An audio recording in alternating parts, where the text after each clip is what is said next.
Welcome to Days of Our Cyber Lives, a podcast series brought to you by the Indiana Bond Bank and the Treasurer of the State of Indiana as part of the Indiana Bond Bank's Bondcast. My name is Mark Wuellner. I have the pleasure of being the Executive Director of the Indiana Bond Bank, and I'm joined by, as always, the Treasurer of the State of Indiana, the Honorable Kelly Mitchell. Kelly, it's good to see you again. Hey, Mark. It's wonderful to be here. I am so excited for that we've continued this joint podcast series on cybersecurity. It seems like since we began the podcast only a few months ago, cyber has taken off in a big way. That's really true. And it's not like it was ignored before that, but with like the solar winds and the FireEye cyber attacks in December, cybersecurity is just front and center for all organizations. And the conversation with our state CIO, Tracy Barnes, was so timely in light of those attacks. Yes, thank you for bringing that up. That was the prior episode, and I would really encourage anyone to go back, watch or listen. You can find that in the same place you found this episode, and his content was pretty timeless. I mean, wasn't really kind of pinned down to specific date and time. So that information and advice, I think, be relevant no matter when you listen or watch that podcast. Yeah, absolutely. With Tracy providing the vision for how the state and local units interact for the greater good on cyber, I wanted to hear more on how some of those pre-existing cyber resources that local units might utilize, hear more on easily implementable tips and tricks that local leaders can share with their teams, and certainly just more of that great energy that Tracy shared. And that great thought prompted us to just ask, Tracy, who else we might talk to. And he recommended Hemant Jain, the state's Chief Information Security Officer. And Hemant is our guest for our 5th episode here of Days of Our Cyber Lives. Welcome. Thank you. Happy to be here. Fantastic. Well, I'm sure when Tracy told you to be on Days of Our Cyber Lives, you probably thought it was some kind of juicy soap opera, right? So. I love the title, actually. We do live in a cyber life, in a cyber world. And just like any good cyber situation, there's bad actors and good actors. So I think this is pretty timely and perfect.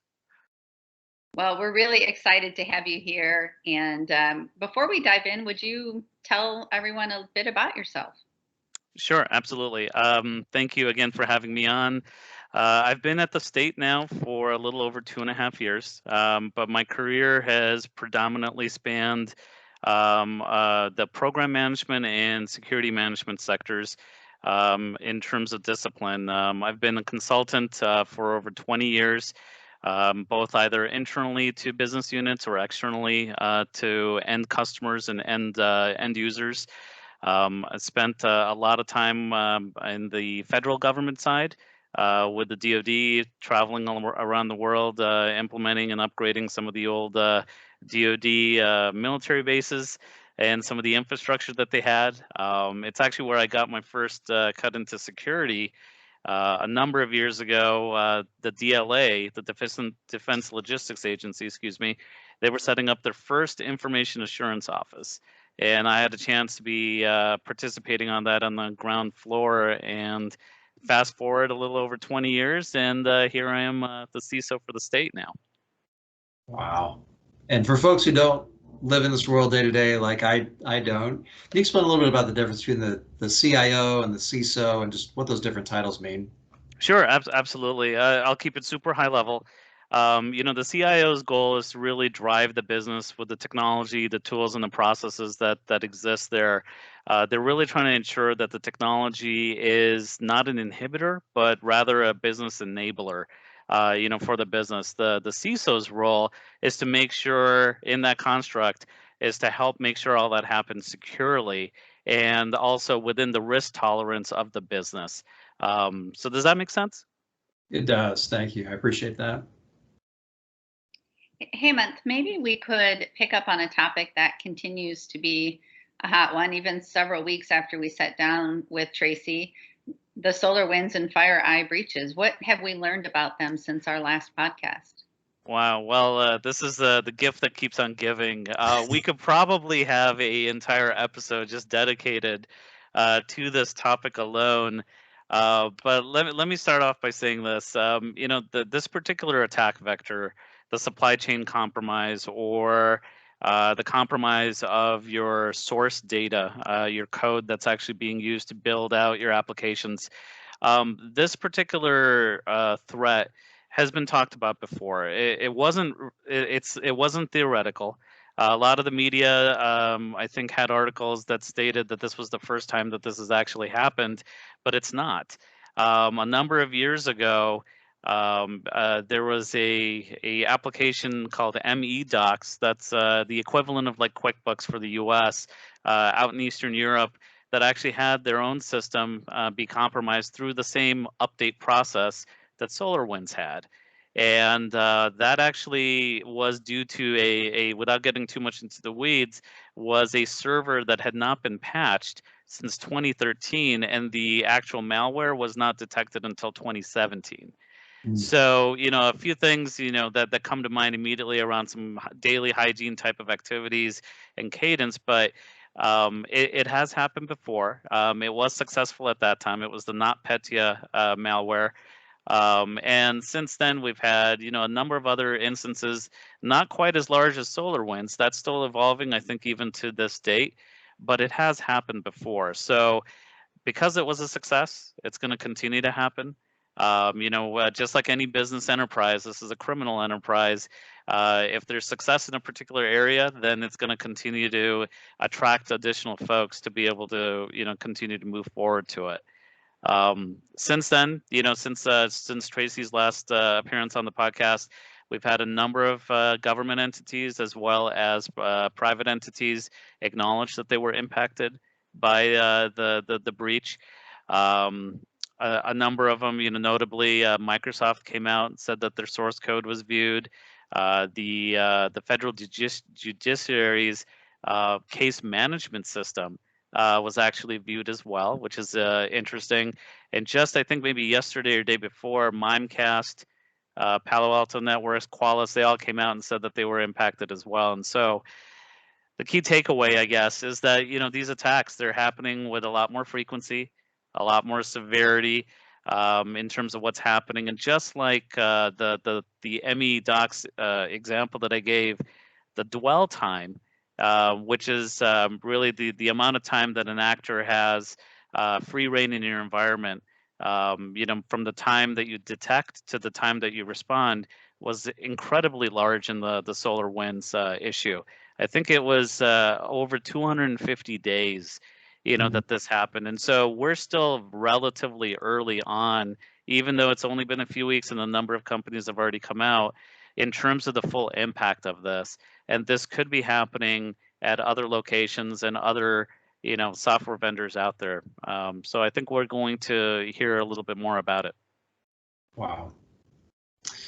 That's amazing. And I think one of the solutions we've heard Tracy shared, and I'd be curious your opinion, Hemant, is hey, local governments, get a new cybersecurity position, put a line item in your budget for cyber. What are your thoughts on that? And you can anticipate the reaction, right, from some of our audience who are going to throw things at the speaker saying, like, where am I, public sector, right? Where am I going to get the money for this? Another new expenditure. Give us your thoughts on how local governments can counteract. Totally understand, and I get it, right? Being in the environment today in terms of adding resources and the budget to be able to have a focus on this, but the problem is that we can't continue to take this lightly. Kelly, you mentioned right at the beginning that cybersecurity wasn't forgotten. It wasn't as if it didn't exist before this event, but there's a lot more focus on it now. There's a lot more of a national implication in terms of what's happening due to this particular issue. And so organizations that have maybe taken it a little bit more lightly before, or have had their focus elsewhere, or maybe a smaller percentage of their budget was dedicated to this, that unfortunately cannot continue. There needs to be some focused approach, and that could involve resources. It could involve money, budget. It could involve, going out to another third party to be able to help out. But it does need to be done. The issue is not going to go away. It's going to continue, on here. And so there's a number of resources that are available. The one that comes to mind right now is from CISA, sorry. they've provided a lot of guidance and directives in terms of what can be done. That's freely available on their website. Even if you're a large organization or a small organization, you can take into account, what they need to do in terms of securing their environment over here.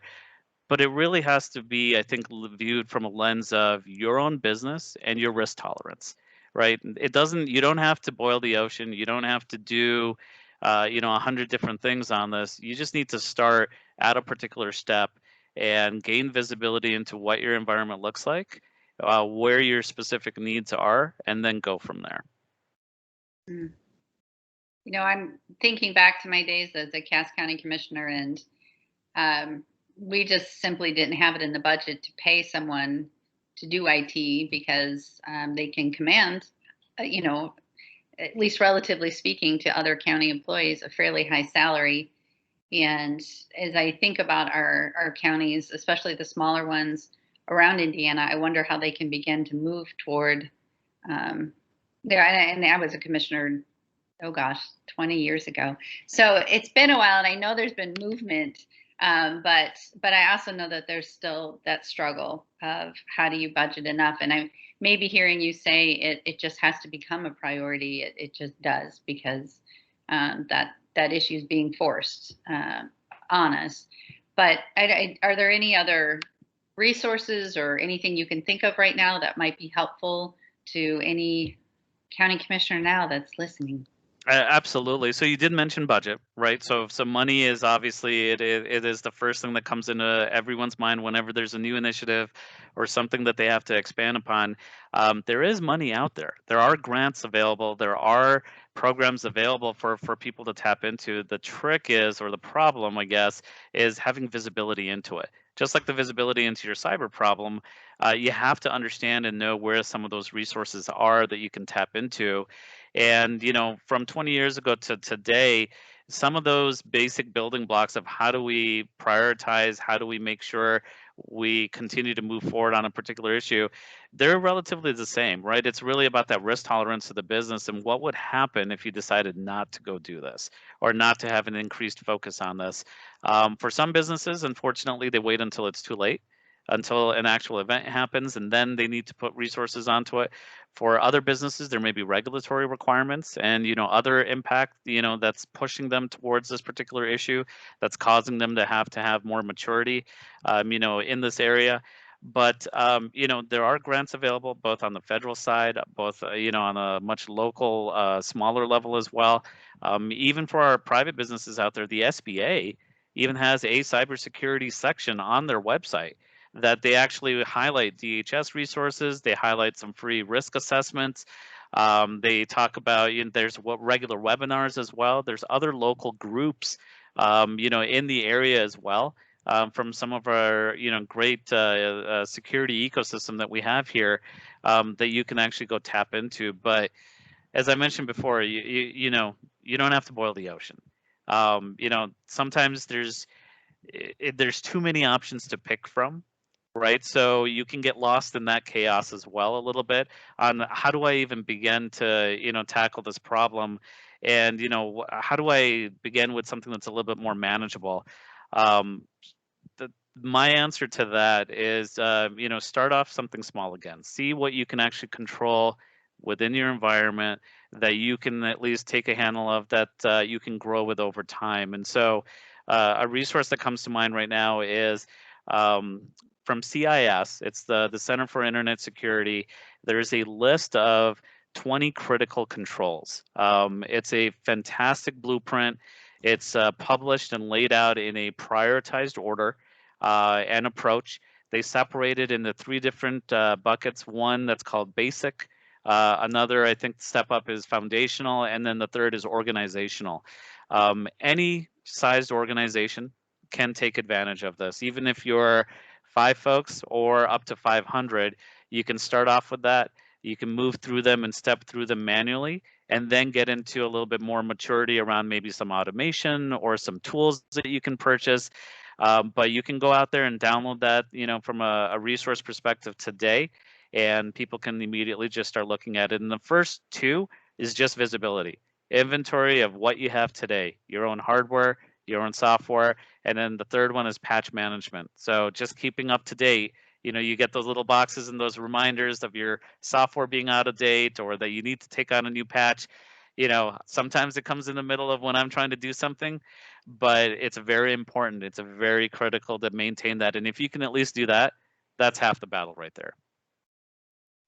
Wow, thank you, Hemant. That is amazing, and I've jotted those the CIS, the 20 critical controls resources.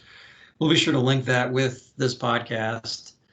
And I'd like to take a break right now and just talk about the Indiana Bond Bank. And Hemant mentioned creativity, collaboration, different ways to get things done when, particularly the money's just not sitting there. And the Bond Bank has an event coming up. I would see if I can move my sweatshirt down here. The Flipping Finance Challenge is an event in which over 18 hours, innovators from around the state, students, entrepreneurs, design thinkers, and everyday Hoosiers who are civic minded come together and they work on real life challenges presented by 3 communities. And over February 26th and 27th, we'd invite you to join. Go to our website. It's an open event to anyone. Registration is free. We put this on the Bond Bank because we believe in the power of ordinary Hoosiers to transform local units of government. And so this is kind of a blue sky, blank slate. It's a way to think creatively and really impact communities around Indiana that are looking for transformative change through small efforts and fresh sets of eyes. And so really neat opportunity, whether you're good with data or coding or marketing. Again, a way to flip public finance on its head. Not everything can get solved with a bucket of money. Usually it's that innovation and creativity. And so this will be our 3rd annual event, our first virtual event, so everyone can stay safe and participate at Flipping Finance Challenge. Again, go to inbondbank.com, and we'd love to have you join. And now returning to the business at hand here. Really appreciate those resources again, Hemant. And so let's say, okay, funding resources aren't out there. What else? How else might we advance the cause of cyber at a local level and organizational level? So that's a great great segue into talking about how can we organizationally come together, right, in terms of the different sizes of the business, tackling this big problem, right, that's out there, and you can't hide from it, right? There's a saying that I have used recently on global threats, local impact. On it may be happening out there, but it will impact you at some point locally. It could, and you need to be prepared for it. You need to be able to at least be aware of what's happening and have some visibility around it. So similarly, like, throughout the entire state, we have small businesses, big businesses. The agencies are very similar. We have some small agencies, some much larger agencies, and the same type of budget constraints, that fit accordingly. So like IBB, for example, would it be fair to say that you're a smaller agency compared to, say, revenue or transportation? Absolutely fair, Hemant. Yep, we are 5 strong. Yep. 5 strong. That's fantastic. Yep. So if you needed to add another person onto the team just to focus on cybersecurity, that would actually be quite an impact, right? To organizationally, from the number of folks that you have, from a budget perspective. So, how do we actually go do that? Because it may be really impractical, on a regular basis to be able to go do that. You may have the need for it, but how do you actually do that? So what would an alternative be if you couldn't just add another person in? I think you're right. Adding a person, whether you work in government or somewhere else, right? It's the budget, and it's also getting approval for the right additional seat. It's the process, right? And benefits and salary. So probably look to, if it was a strategic priority, I'd like to contract it out probably, right? And bring someone in from the outside to do the work. Sure. So, you may not pay for benefits, right? But there's still a budget outlay that's probably still pretty significant. Which partner do you bring in, right? Are they trusted? Are they vetted? Are they, do they know your business? Do they understand your business?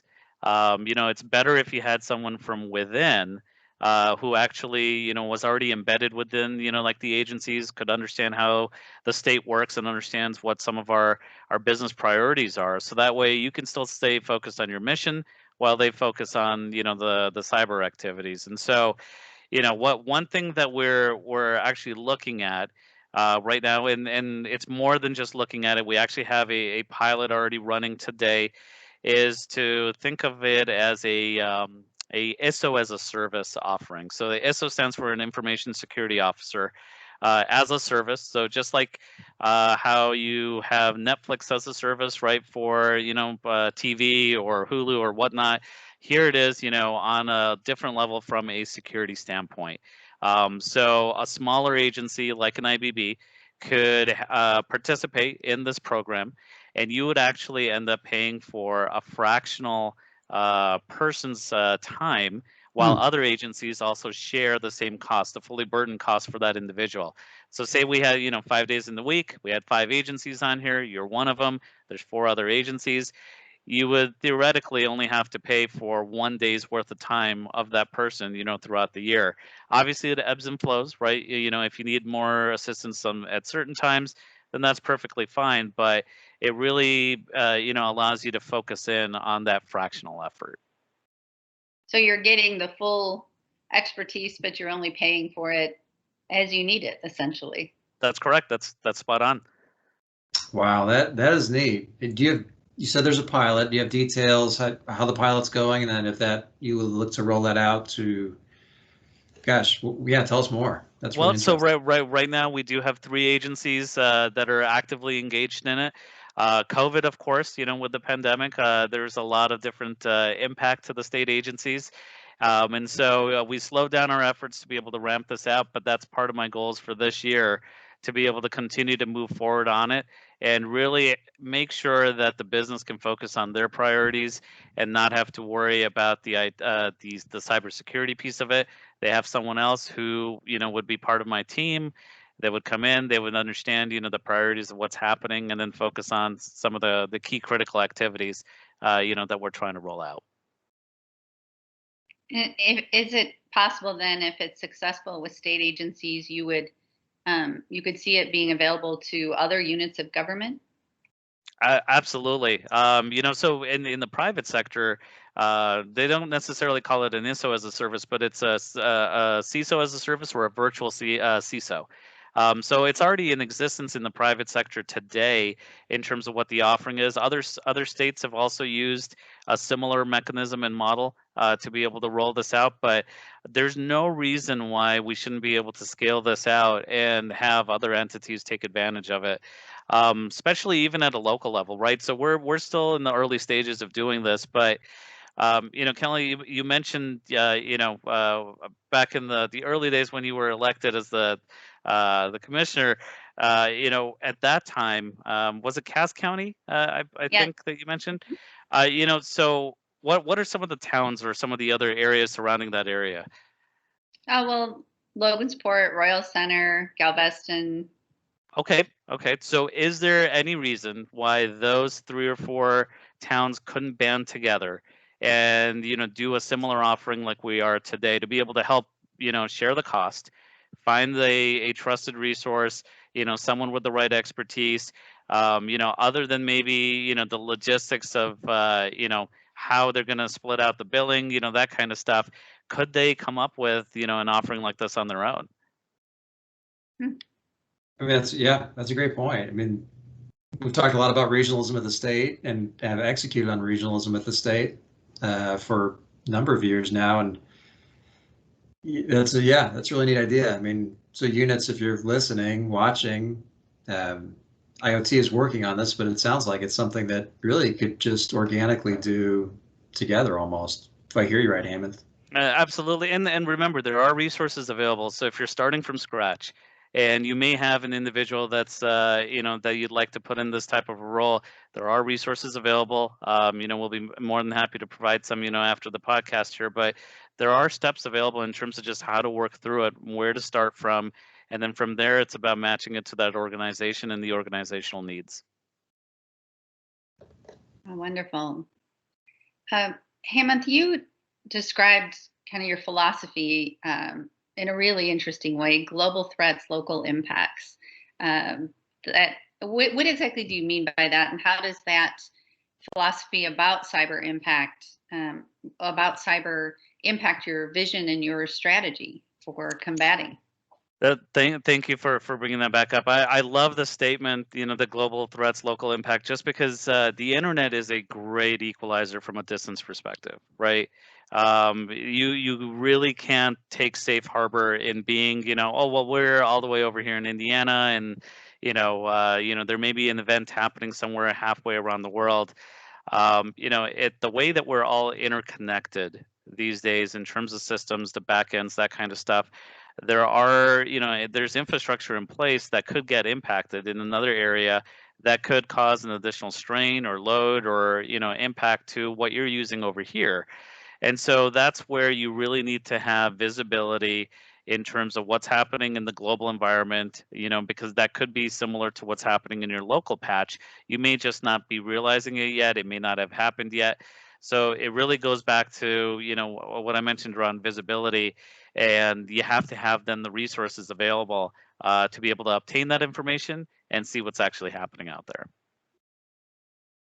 When you speak about what's happening out there, Hemant, it takes me back to last month with Tracy, and he talked about the Indiana ISAC, I think it is, to where folks can essentially load events that happen, and others can learn from them. I think Kelly and I thought, boy, that's a hidden gem that we can share out. Do you see, or how do you see the ISAC, combating those global threats, local impacts that you've talked about? So the ISAC, right? It's the information sharing, right, and analysis center. So just part of its name alone, right? It's to share information. It's to get the information out there. But communication is a two-way street. You can push the information out. You can have the information posted, but there have to be folks that are dedicated or in the right roles to be able to consume the information and actually receive it and then do something with it. Right, just by having the information out there doesn't solve anything. It gets us to the next step, but it really doesn't get us all the way there. The Indiana ISAC is one piece of it, but if you take a little bit of a step back and go a little bit higher for the MS ISAC, that's the multi-state ISAC that CI Security runs. CISO is a part of it as well. One of the excuse me, the goals that I have for this year is to have all 92 counties within the state of Indiana be a member of MS ISAC. It's completely free, right? So there's no cost at all whatsoever to be able to join. But just by joining, we can get to the next step, right? That's part of the battle. The next is to take advantage of some of the information that's out there for SLTT, right? So state, local, tribal, territorial, entities. There's a lot of free resources that MS ISAC provides. They have risk assessments, vulnerability scanners. They have technology and tools that they'll let you leverage and use for free that you would normally have to go purchase, on the open market. There's even a cyber marketplace to be able to leverage discounts and be able to get, hardware and software, et cetera, that kind of stuff at a much lower rate than you would individually if you would have had to go out. But it's just one of those things where, that information's available, the technology is available, but you have to know that it's out there, right? So, how do you actually know that it exists, and how do you take advantage of it? And that's, I think, the main point. But the resources really are there. Well, that is certainly something that you've really reinforced today, is that there are resources, there are tools that we can use. You said half the battle maybe is sharing the information, but the other half maybe is knowing where to look to find those resources. And you've given us a lot of ideas and tools today, so that I think people can feel empowered to get started. Yeah, absolutely. And I think, we can always do a better job of sharing, the information and communicating. I think that's always an area that, of improvement. And with cyber, the way that it moves and how quickly it's moving, you can get overwhelmed very easily, very quickly. So where do you even start? Which website do you go to? Which blogs do you read? Which, news story do you pay attention to, that may or may not give you the full picture of what's actually happening. So there has to be, a few sites that I think you normally go to. And so, there's a website for the Cyber Hub, which is run by our Indiana Executive Council on Cybersecurity, the IECC, that we're going to continue to enhance this year. And so the information on there, I'm hoping it to be a one-stop shop where you can at least go there first, and then from there start to go to your other resources that you're accumulating along the way. But the information that should be there, should be applicable from a multiple levels perspective, and across different industries and sectors throughout the state. And so it's all going to be related to cyber. The CISO's website will be there. MSISec's website will be there. I hope to have the CIS 20 controls, already listed over there. So start from there, right? And then, start to go on beyond that. But like I said, there's many resources available, and we're available at the state, right? I think we have an opportunity to be able to be a leader in the cybersecurity space in terms of getting some of this information out there. And the rest is up to those that need to consume it and take it from there. That is fantastic. I heard one-stop shop, and I think you've really hit it. And so we'll post that link along with this podcast to the Indiana Executive Council on Cybersecurity. And as you were speaking, it brought back a lot of the reasons that the treasurer and I started the podcast, is because it is overwhelming, right? I mean, it's overwhelming for us. So I think I run an organization, Kelly runs an organization, in kind of a grand scheme of things. And locally, you're in charge of a unit of government or a team. And where do you start? What do you look at? And part of this podcast was just born out of communicating in a very direct and straightforward way, some tips, tricks, free resources, folks who work in this space more often to really deliver some of those things directly and cut through some of the noise, take away some of the paralysis by analysis. So that really resonated with me, just in terms of you get it. If you're not in it, this is just, it's a lot. It is. It's a lot. It really is, and it's just so we really appreciate you and Tracy being on back-to-back episodes. It's been amazing, and honestly, I really do sleep better at night knowing that you guys are leading a large chunk of our state's efforts on cybersecurity. Well, I'm more than happy to be here, and I'll invite myself on, a future episode if that's okay. Just more than happy again to be able to share the information and be an available resource, for anyone, just in terms of collaboration and putting the information out there. We're always happy to help increase the security posture for the state and continue to take on this challenging topic. That we would love to have you. I think I speak for the treasurer. We would certainly love to have you. You'd be great, like if we did a call-in episode or got questions ahead of time of just like real-world challenges that people were running into, right? Like I could just see you being a great resource for something like that. That'd be fantastic. Looking forward to it. Yeah, that would be fun. So meantime, we will post all the web links, websites that we've talked about here in this podcast up with the podcast, wherever you find the podcast. If you like what you're hearing, please do subscribe to the Indiana Bondcast by clicking subscribe in your podcast platform of choice. And we hope you keep watching and keep listening to us.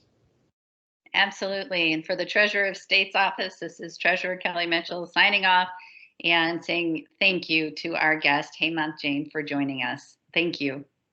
Thank you. Indiana Bond Bank. This is Mark Wuellner also saying thanks for tuning in. Thank you, Hemant, and thanks for tuning in to the Days of Our Cyber Lives podcast on the Indiana Bondcast.